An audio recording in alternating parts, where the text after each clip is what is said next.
Soldiers have been deployed to defend the airport of the Haitian capital Port-au-Prince from an assault by armed gangs. Witnesses reported hearing shots ringing out in the vicinity of Toussaint Louverture Airport as security forces clashed with armed men. The gang's aim is to prevent the return to Haiti of Prime Minister Ariel Henry, who is believed to be abroad. Violence has spiraled in his absence, with the gangs demanding he resign.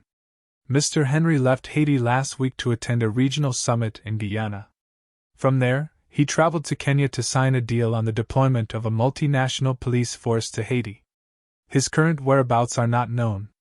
While he was in Kenya, a coalition of gangs led by a former police officer, Jimmy Barbecue Cherizier, went on the offensive, attacking police stations and storming two of Haiti's biggest prisons. About a dozen people were killed in the attack on the prisons. Thousands of inmates escaped and remain on the loose. A minister standing in for Mr. Henry declared a 72-hour state of emergency. Haitian newspaper Nouvelliste reports that both international and national commercial flights have been suspended for the past days due to the violence.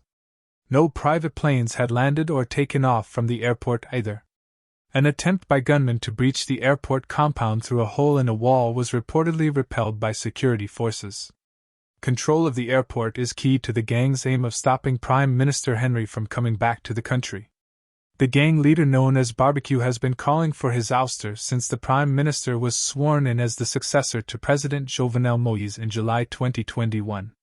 Already rampant gang violence was further fueled by the murder of President Moïse by Colombian mercenaries, which left a power vacuum in the country. Armed gangs, wielding weapons smuggled in from the U.S., have gained control of an estimated 80% of the capital in recent years. Prime Minister Henry has asked the international community to send troops to help fight the gangs. But a plan for Kenya to send 1,000 police officers to help contain the violence stalled after the Kenyan High Court blocked it. Mr. Henry was in Nairobi for talks with Kenyan President William Ruto to try to salvage the deployment, when the latest violence flared. In a video posted on social media, Barbecue declared last week that the first objective of our fight is to ensure that Ariel Henry's government does not remain in power.